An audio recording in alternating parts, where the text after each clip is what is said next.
Sorry. Sorry for the delay. Hold on. Katie, are we good to go? Yeah. You guys meet Katie. Katie, meet everybody on YouTube. Hey. All right. I think Katie hung up on me. She did. I am so sorry.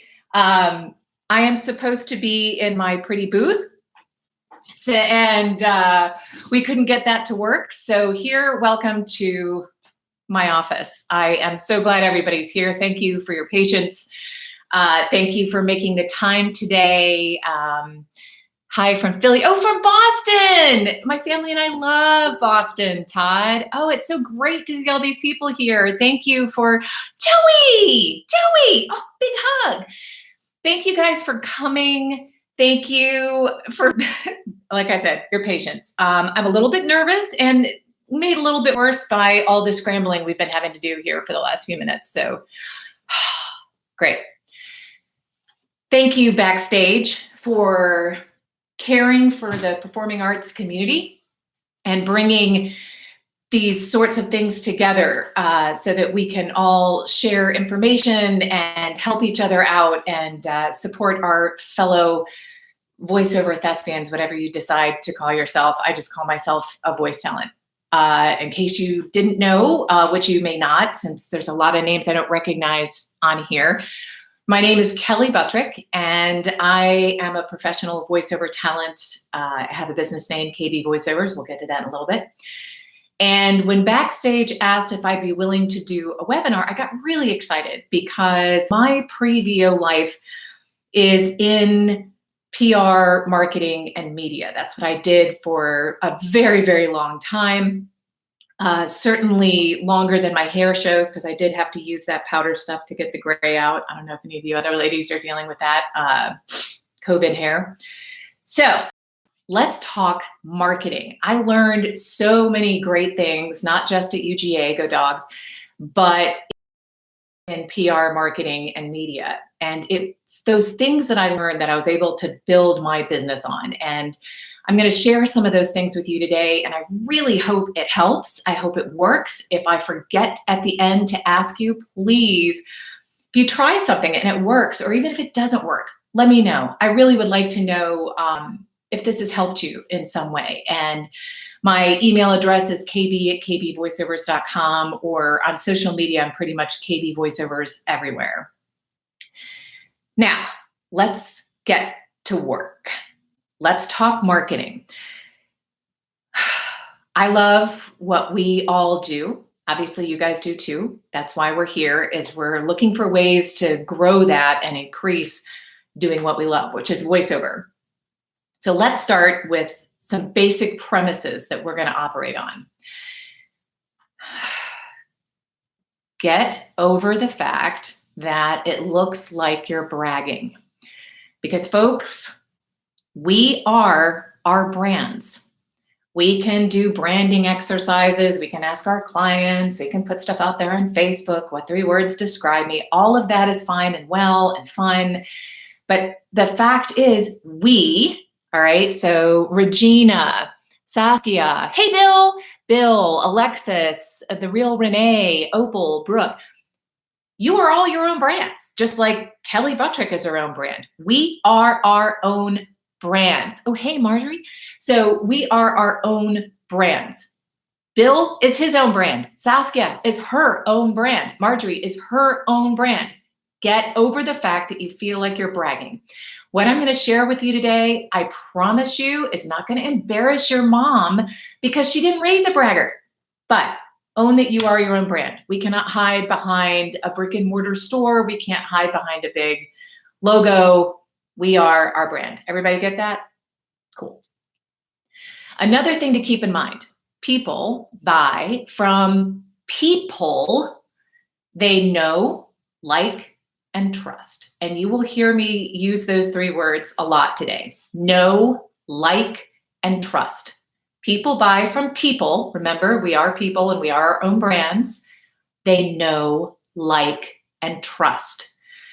And then lastly, remember who your buyer is. Do you know who your specializes in commercial work? Whatever it is you specialize in or want to specialize in, you need to dig down and do some research on who your buyer is. Get to know them. I don't think you need to go so far as to like create an avatar or anything like that, but just get to know them, follow them, find out what their titles are, and then look up other people with that same title and follow them on social media, read articles that they write, listen to their guests on podcasts, get to know them so that you will then know, if you know them, you're going to know the messages that resonate with them, the types of messages that resonate with them. That's really important with marketing. Now, disclaimer, and I'm a little nervous, I'm probably going to screw this up, but everybody listen, okay? Put down the phone, tell your dog to stop barking. This is a really, really important thing before we dive into this stuff. Make sure never to contact an end client book through an agent or roster without the booking entity's Make sure never to contact an end client book through an agent or roster without that booking entity permission, okay? Now, let's have some fun. The easiest clients to get are the clients you already have.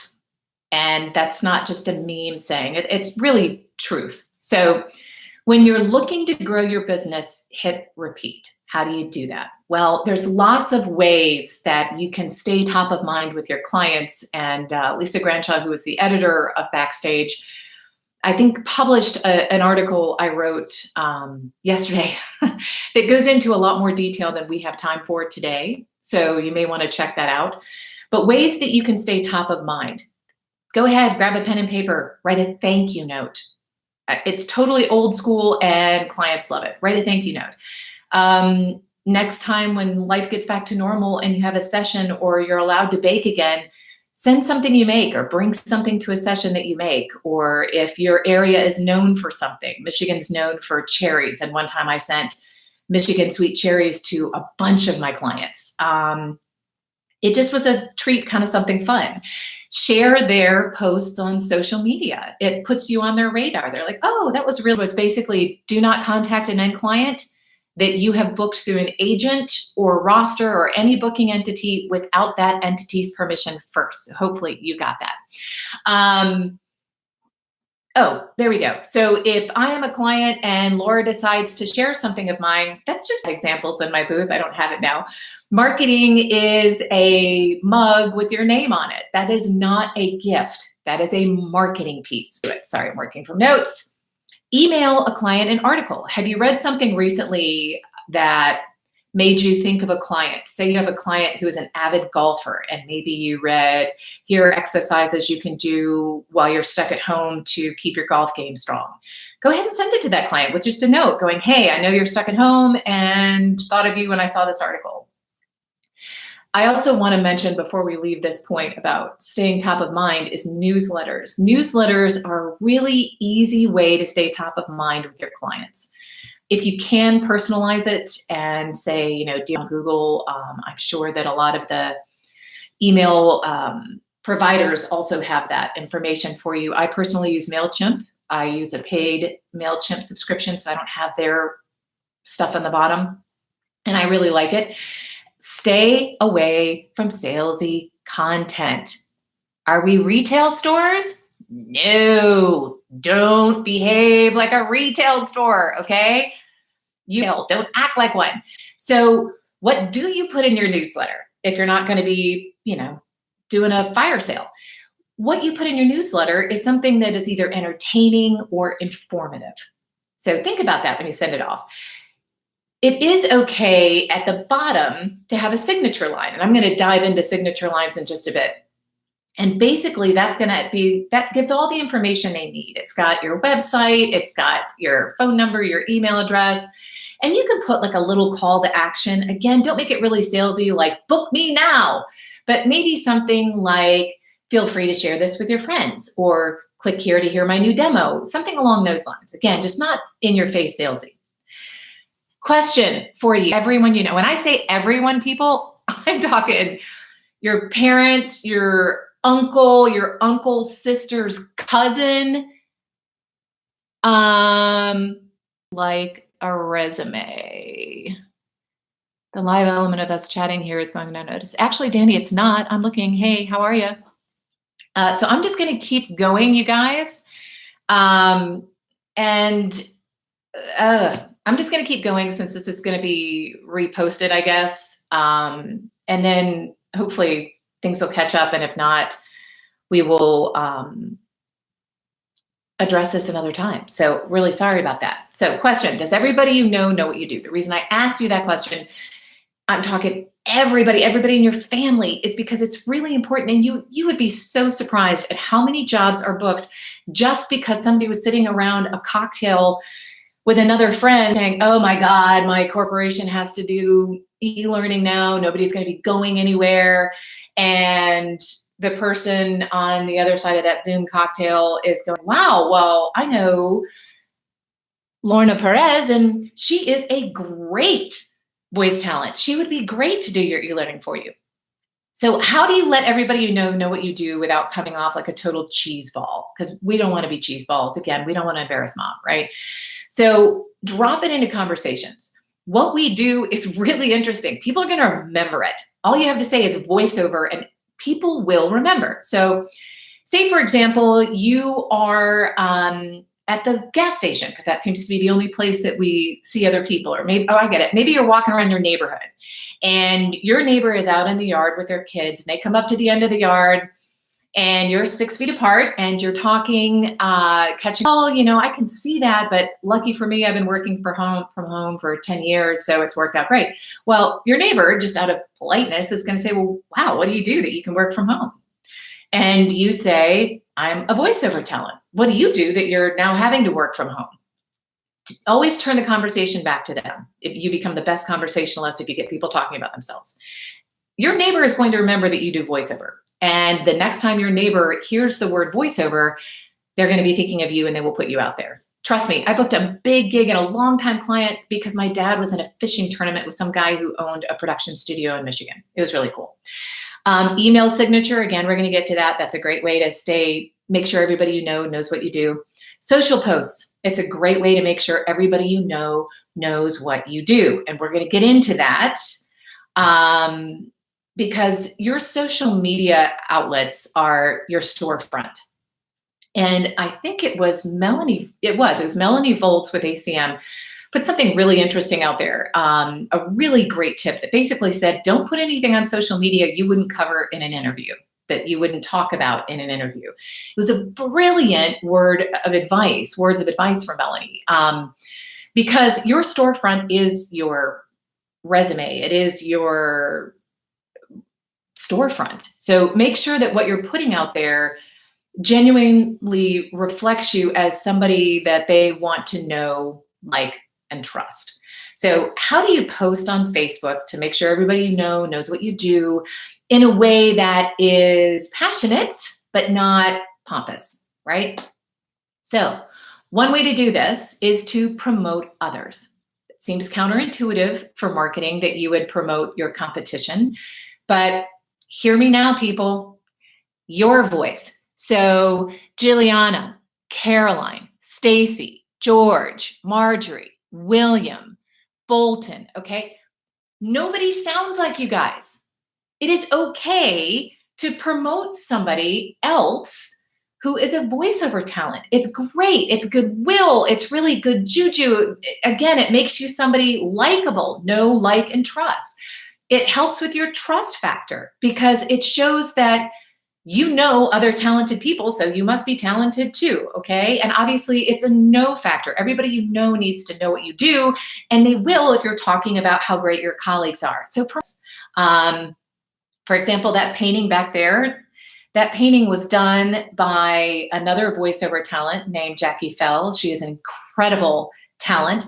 And when I bought that painting from her, you can bet I was on social media saying that my friend Jackie Fell, who is an amazing talent, painted this for me, and I love having it in my office and seeing it every day. There, I'm doing two things. I'm doing a behind the scenes.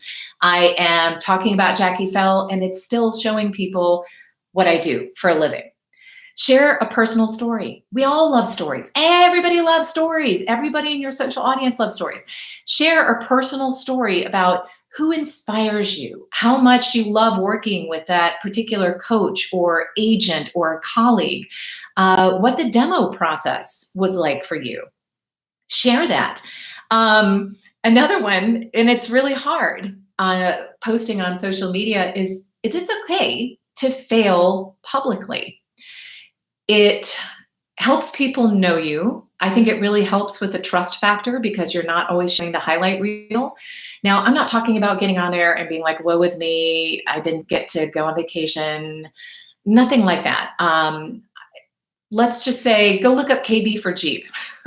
Those of you who don't know what that is, that was a big public fail for me. But I took my social media audience on that entire crazy marketing ride with me. And it's important that people see that you are, the most important thing is that you are you. Remember, we are our brands. So be you, be that speck that we get on 99.99% of our auditions. Be genuine, authentic, and not announcery, right? That's how you come off as being passionate and not pompous, because there's a difference. Let's go into email signatures. Email signatures, there are free providers out there.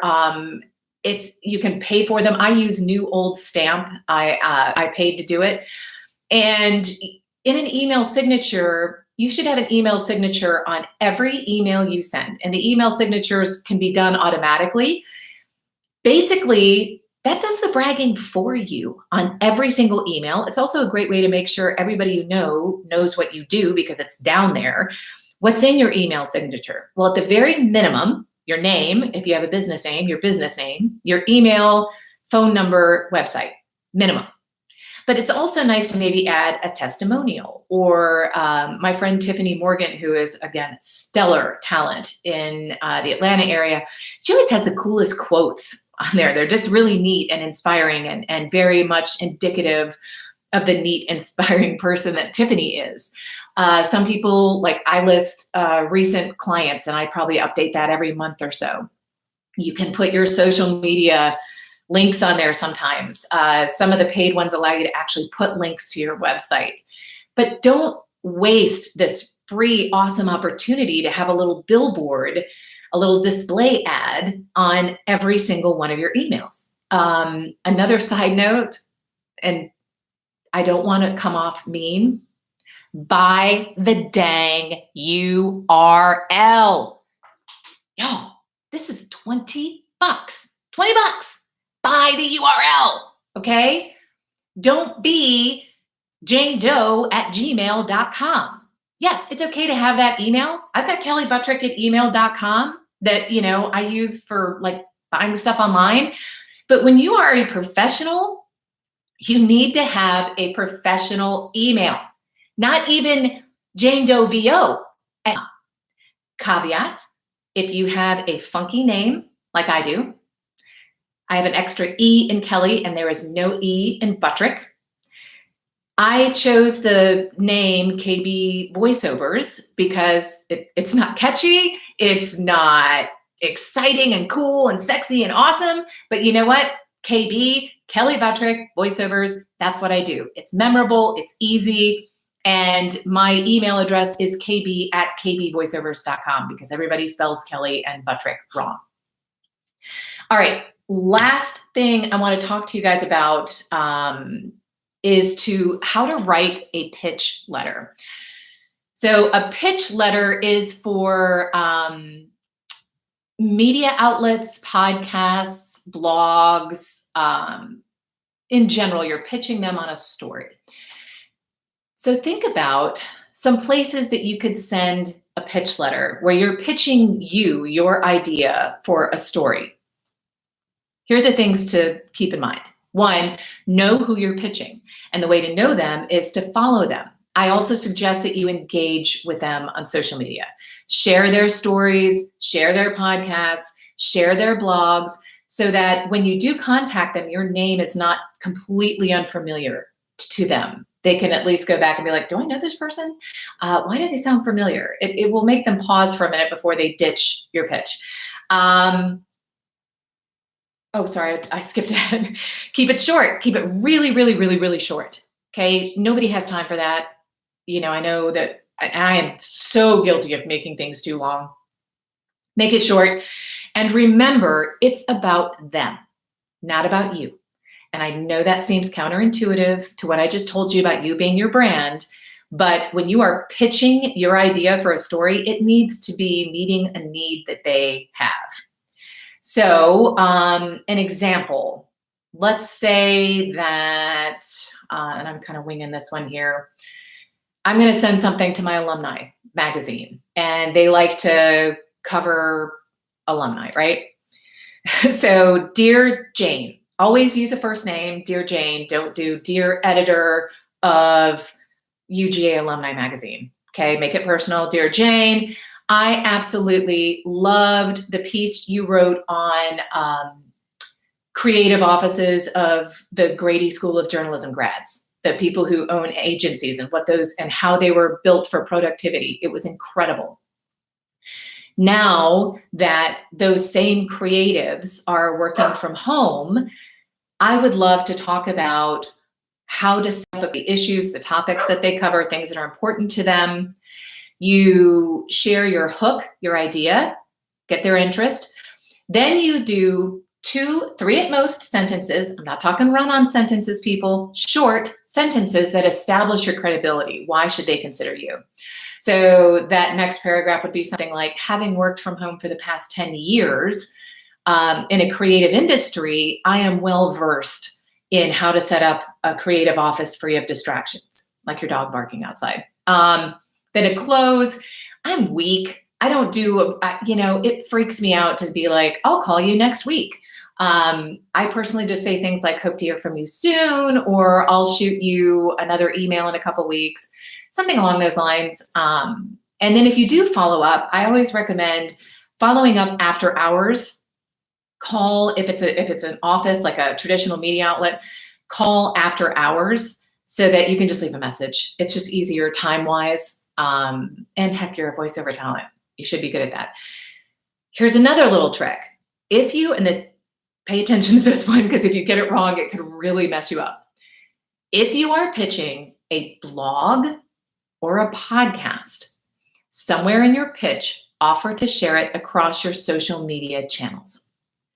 If you are pitching a traditional news media outlet, do not, under any circumstances, do not offer to share it across your channels. You can do it later, but do not do that, because it crosses, having been a newspaper reporter, it really crosses ethical boundaries. So don't do that, but it will help you get onto a place you can do right this minute, like as soon as we hang off, right? Or sign off. I don't know where hang off came from. Here we go.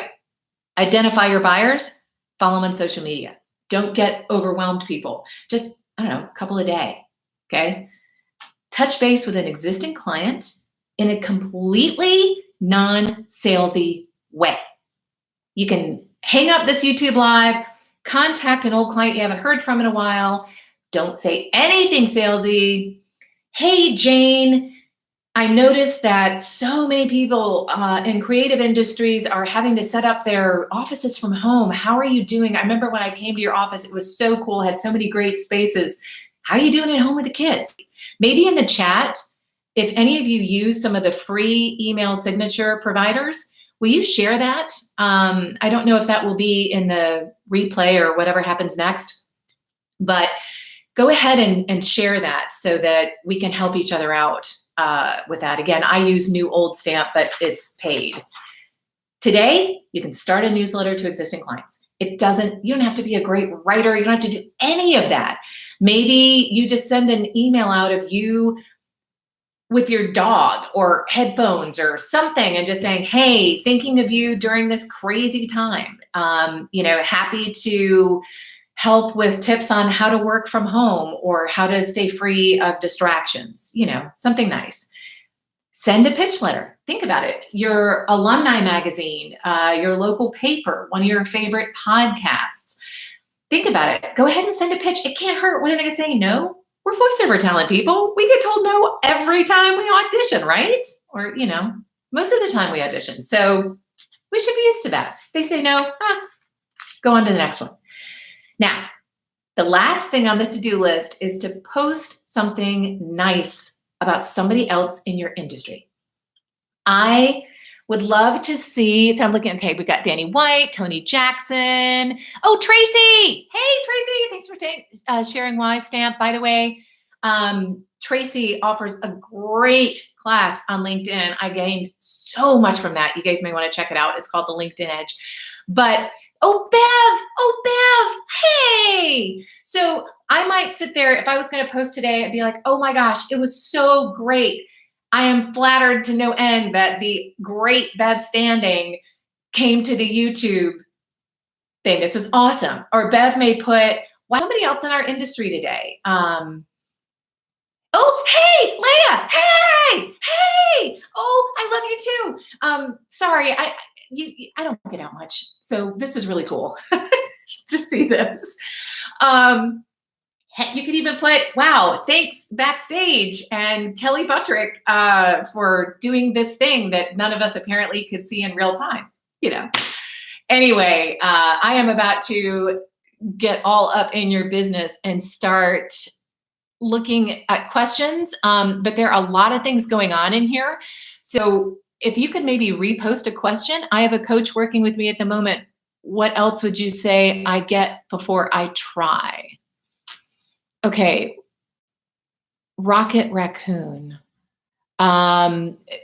If you're working with a coach, I think that's great right now. Practice and listen, Rocket Raccoon. Listen to national spots, not necessarily local. Listen to national commercial work and listen to the styles that they're using now and work with your coach on getting there. Hey, Stephanie Swift.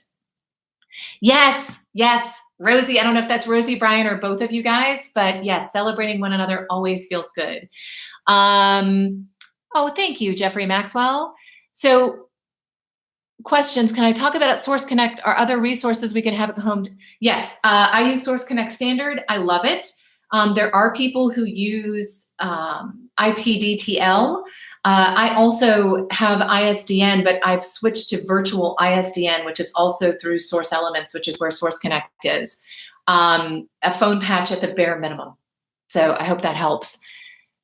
Can you use your social media outlets as an alternative for website? Yeah, I mean, you can do anything you want, but I think a website is necessary. It doesn't have to be complex, just even a one page. And I just lost the person who asked that. Ash Lalay. I'm sorry if I got you wrong, Ash Lalay. Even if it says Ash Lalay voiceover and it has your demo on it and your contact information and that's it, that's okay. Because I'm sure that the other folks on here that are voice talent will tell you that every now and again, people will ask me, hey, Kelley, do you know somebody who can sound like Minnie Mouse? And if it's you, Ash Lalay, I want to be able to send them to a website where they can hear you. And if you don't have a website, I'm not going to send them to your Facebook page. I don't know what they're going to get. And so it's just time-wise, it's easier to just include links. Ooh, great question, Darren. Oh, bingo, A+. If you did a great job, a really cool job, you can talk about it, but in a very passionate, not pompous way. And you've got to be careful because if it's something that's out there, a lot of times people will put their commercial stuff on iSpot TV or YouTube or Vimeo.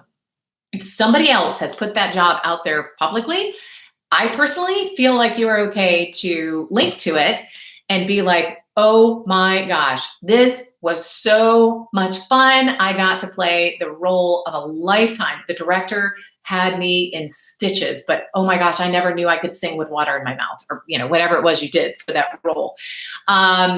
You can also tease it ahead of time. And actually, Leah and I have talked about this a lot. Okay to get on your social media and say something like, oh my gosh, I am getting ready to do the role of a lifetime. I'm so excited. I get to play a character I grew up watching. Then you're not telling people what it is. You know, you don't want to say a character with yellow shoes and a tail, you know, but it's a way to let everyone know what you do.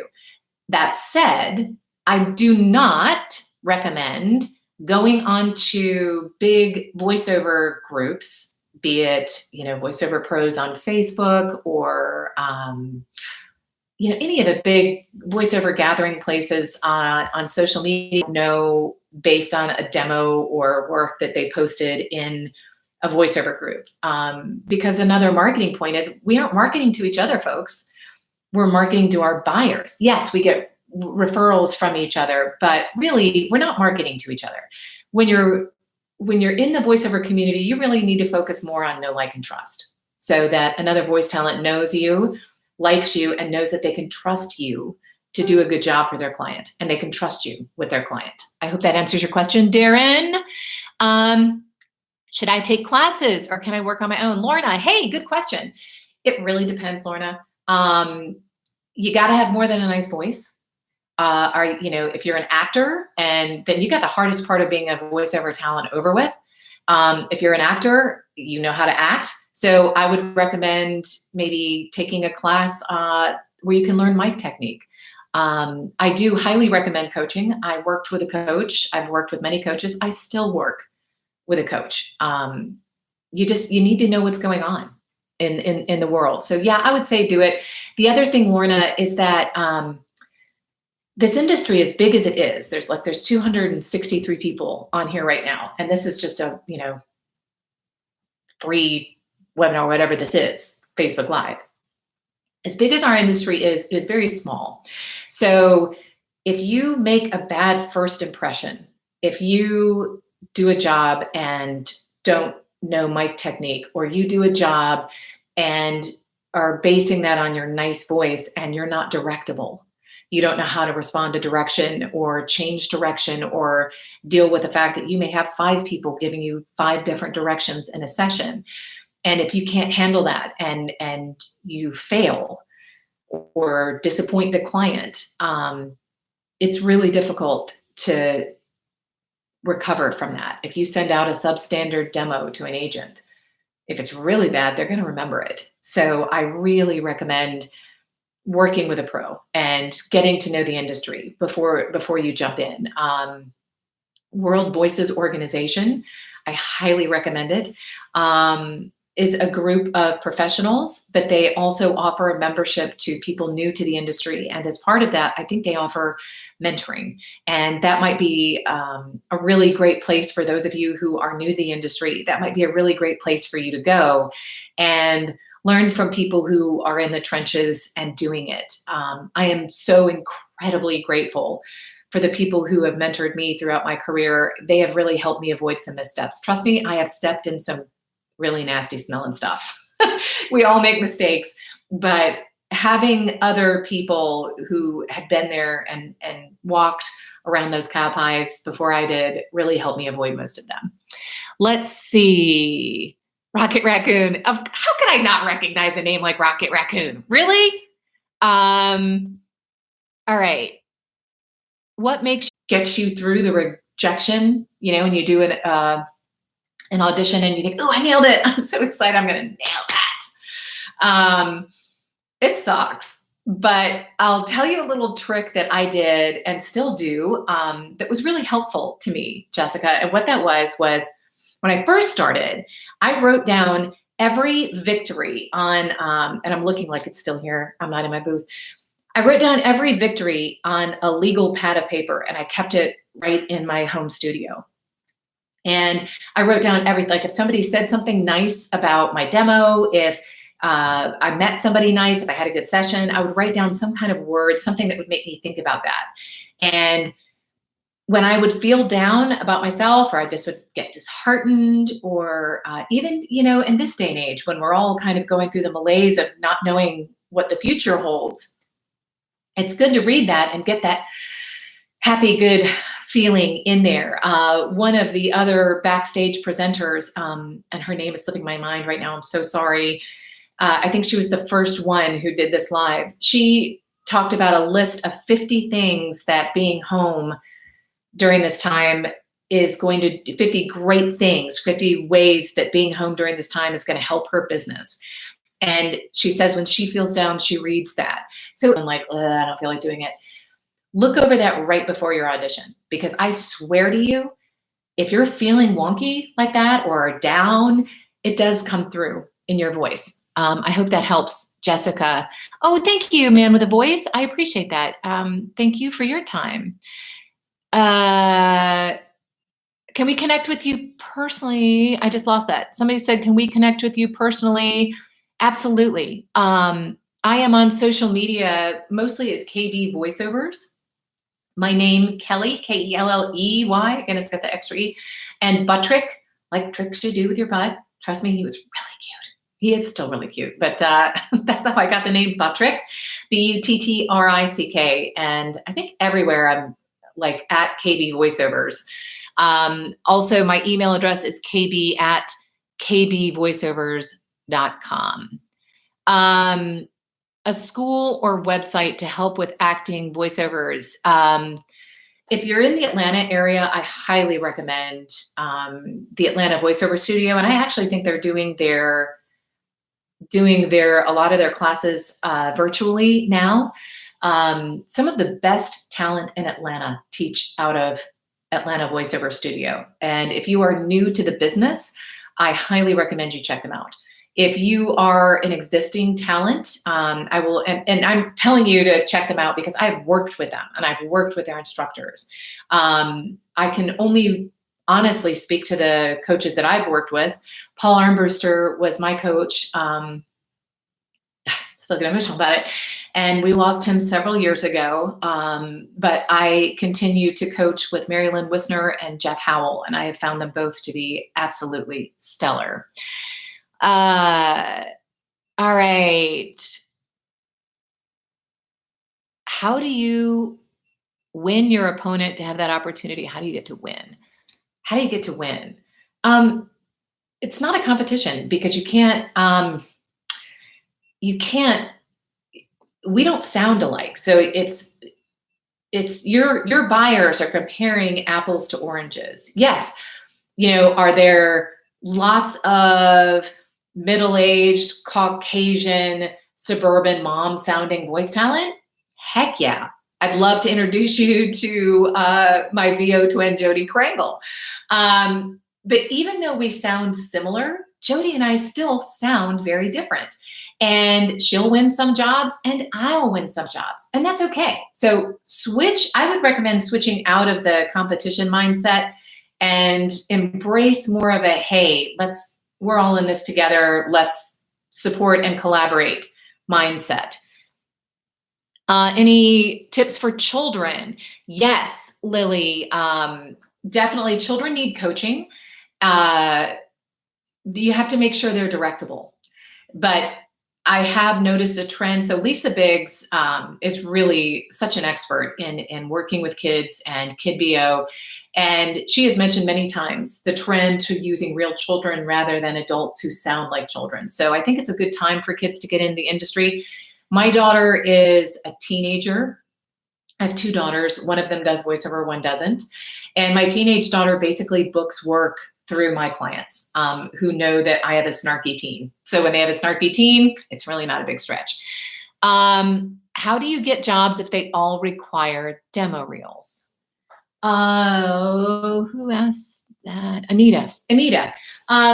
Yeah, they do. And you audition, but in order to get the audition, you got to have a demo reel because the auditions are either coming from an agent or they're coming from a roster of talent, say that a production company might have.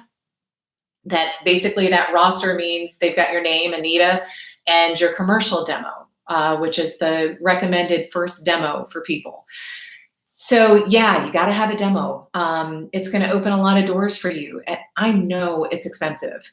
And it's really easy to sit there and go, well, you know what? I've got a nice voice and that uncle, brother, cousin who just totally nails GarageBand. Wow, it's pretty awesome.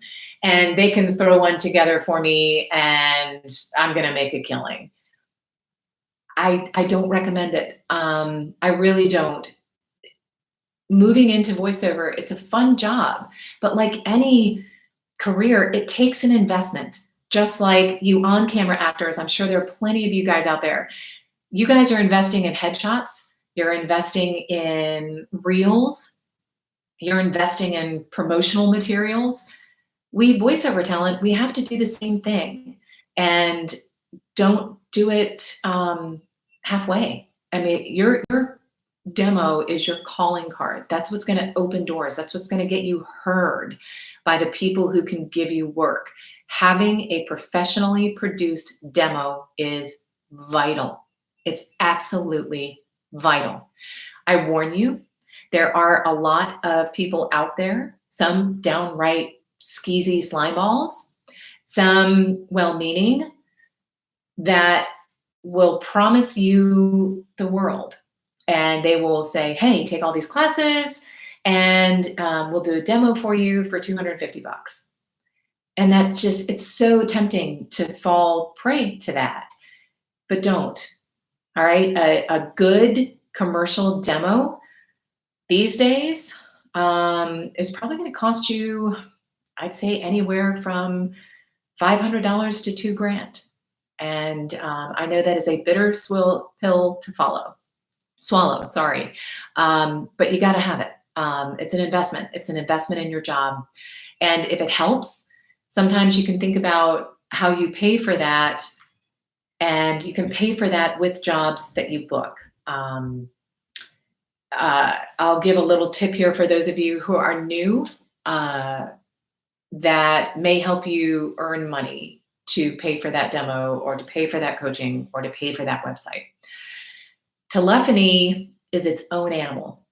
And when I say telephony, I'm talking about, thank you for calling XYZ company. Telephony is its own animal. So why don't you call up that cousin who rocks GarageBand, or, get on Audacity, which is free software. I used Audacity my first year in business, and record some telephone prompts. Start and only do 5 to 10 seconds of each of the following, okay? Do a hello and welcome to, make up a company name, make sure it sounds legit. Hello, thank you for calling Smith Package. We appreciate your call. To speak with shipping, press 1. To speak with billing, press 2, right? That's a few seconds. Then you go on to something with some music behind it, and start it with a question, something like you'd hear information on hold.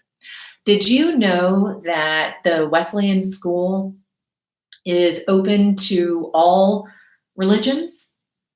And then that's kind of a sample, though I would not recommend doing religion. I don't know why that came out of my mouth. But just do a company on hold message. Then go into an urgent message for a physician's office. Thank you for calling Gwinnett Ear, Nose, and Throat. If this is a medical emergency, call 911, right? And then you go on to, your call is very important to us.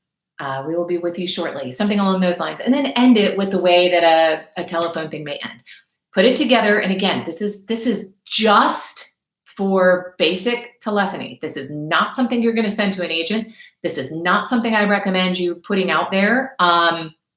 What I recommend you do with this very amateur type demo geared for this one thing is that you Google your area and Google phone installation, because the people who are installing phone systems in corporations get asked all the time, especially down in the South where I live now, in the Atlanta area. Actually, I live in Athens. I love being an Athenian, but they are asked all the time for people who don't have a Southern accent to read on their voicemail, to do their IVR. So send it to them, and then take that money and put it in your voiceover fund, and use that voiceover fund to pay for professional coaching and demo production. And that was a really long answer. I'm sorry.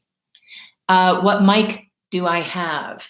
I have 2 mics. These are just vintage fun mics, but I use a Neumann TLM 103. And then I have a vintage Sennheiser 416 that had the old guts taken out and new guts put in that I bought used from Doppler Studio. And it's very special to me. You have a really deep voice from a young age. A male teen that has a deep voice like mine, Mr. Big Ram. First of all, great name, Mr. Big Ram. That's awesome. And that's awesome that you have a unique voice. That's really going to get you heard. So my suggestion to you would be learn how to use it. Having a good voice is awesome, and that's great. But I'll tell you what, nowadays, they don't want the polished voices. They want people who sound like real people talking. So learn how to take that really great, booming, awesome voice of yours and find a way to make it sound like, 0% APR financing on the new Ram truck is something, you just think is really cool. Let's see. Pardon. How close are you when an agency says you're on hold? Yeah, and that helps all the time. Honestly, Maria, I've got a part of my day planner. I use an old school day planner. And every morning I write down 3 awesome things that either I'm thankful for or that happened, just so I can start my day in a positive way. Even if it's something minimal, like I am drinking an incredible cup of coffee right now. Sometimes that is the best part of the day. Can we use to record a smartphone? Can you? Again, yes, you can record auditions via smartphone. And there are instances where people have booked on a smartphone. But keep in mind, when you're recording an audition on a smartphone, you are competing against people who have professionally equipped home studios with sound-treated rooms and great microphones. So, yeah, can you? Absolutely. And have I? Yeah, especially like if I'm in the car or something like that and they just need it. Yeah, I've done it. But if you can record in a professional environment, please, I would recommend doing that. How important is an agent when you're just starting out, and does your region make it? Hannah, Boston, yay! My husband's family is from Melrose. I don't know if you know where that is in Boston. We absolutely love Boston. Cantina Italiana down in the North End. Oh, okay, how important is an agent? When I started a little over 10 years ago, an agent was really, really, really important. That's how you got the big jobs. Since then, there have been some major shifts in our industry. Having an agent is great. It is not essential to start a voiceover business. There are plenty of people making a fantastic living without an agent. When I did the numbers, I think it was last year, it ranges actually. So anywhere from early on, it was like 20%, but like 4 to 10% of my work comes from my agents. The rest has come from my own marketing. But if you want the really big gigs, most of that's going to come from an agent. So I hope that answers your question.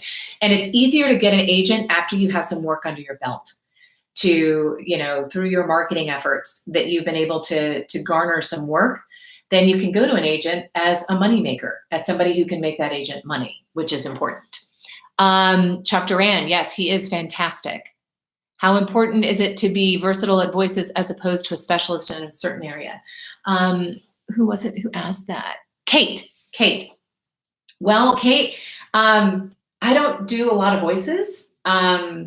I really specialize in sounding like a real person. I can either sound like a real manager or a real doctor, a real mom. So yeah, I don't think you have to. I would say it's more important that you are directable and can vary your delivery. Doesn't mean vary your voices. You don't have to sound like Donald Duck but if somebody tells you you need to sound warmer, if a director is saying, I need you to sound warmer, or I need this to sound more intimate, or I need you to sound a little bit more serious, or I need you not to depress the people who are listening, I need you not to put them to sleep, whatever, you need to be able to be versatile enough to respond to that direction and give them what they want. Yay, Boston, the house, just outside of Salem. Awesome. All right, so somebody asked a question. Holly asked a question. Where is it? Holly, I don't see it. So if you can ask it again. Somebody said, good question. How to create a demo reel if clients don't provide you or your agent with your final work? Okay, I'll Yar, and I'm so sorry if I just butchered your name. Ooh, I'm sorry. It's one of those things that it's a catch-22. Okay, uh, how can you put a demo together if you don't have work, right? But you got to have a demo in order to open these doors. So a demo is exactly what it says. It is a demonstration of your work. So most demo producers, like Chuck Duran, I think he and Stacy actually, and I've not worked with Chuck, so I don't know, but I have had people who've worked with him. And I think they write the copy for you based on what they're getting from you as a coach, knowing you, figuring out what your money voice is. They write it. My first demo, my coach and I wrote because we had been working together a long time. He knew what my money voice was. So we wrote to that. And I used to be a copywriter. So, I could do that. Some ways to get copies, think about things, and Leah and I have had this conversation, think about things that are important to you, that you're passionate about. If you're a big baseball fan, maybe you write some copy around baseball so that it's something where you can sound genuinely excited about it. You can take magazine ads and rework them. I recommend not using dates when you're doing automotive stuff, like the 2020 Chevy Traverse, because it dates your demo. Or, coming up on March 19th, 2020, Sunday, people will know. So just kind of, so yeah, fake it. Sorry if I let any cats out of the bag there. Live coaching, as we get through this lockdown, are there any online courses or virtual courses for a trained actor? Yes. So if you're a trained actor, if you have some experience, again, I can only speak to those coaches. I only feel comfortable and ethical speaking to those coaches that I know personally, have worked with personally. And that would be Marilyn Wisner. I think she only works with people who have experience, but I could be wrong. So make sure that you check on that. And she is under Voices Voice Casting. Jeff Howell is also a great coach. I've worked with him. And the Atlanta Voiceover Studio, who they use Heidi Rue and Mike Stout. And some of their coaches include people like Jill Perry or Trevor Johns, Smith Harrison. So you're learning from people who are doing. So I would suggest Brian Bremer. Oh my gosh. Brian Bremer is phenomenal. And Brian Bremer used to be an agent. So he gets it from all sides. And I don't know if he is offering virtual coaching or not, but I cannot recommend him enough. I have been in session with him. He's class, he's talent, he is bingo. Let's see. Have I missed anybody? There you go. DJ Transient. Thank you for recommending following VO Buzz Weekly. Yeah, everybody, listen. If you're not listening to VO Buzz Weekly, VOBS, Mike Lentz's podcast, get on it because they've got great people giving great advice. Hey, Justin, do you happen to know any great voice acting studios in Los Angeles? I'm not in LA, but I think they have a Don LaFontaine voiceover lab with SAG-AFTRA. If any of you SAG-AFTRA folks in LA are on the chat and can let Justin know that. I'm pretty sure Chuck Duran is in LA. Tim Tippett, I think, is in LA. So you may want to look at, Mark Grau is in LA. Man, I wasn't focused on LA, Justin. I'm sorry I'm not able to give you more information, but hopefully that'll get you a good start. Any of you LA voice actors on here, if you can help Justin out, that would be great. Let's see. Yay, Boston. Outside a good question, Holly. I lost Holly. Where'd you go? It says good question, Holly, but I don't see it. Oh, we have to wrap up. Okay, sorry. Good luck, everybody. Contact me directly if you have any questions that I missed. And thank you again for your patience. Thank you, Backstage. Let's all support each other out there, okay, you guys? We're going to get through this together. Stay safe and sane. Bye. End stream.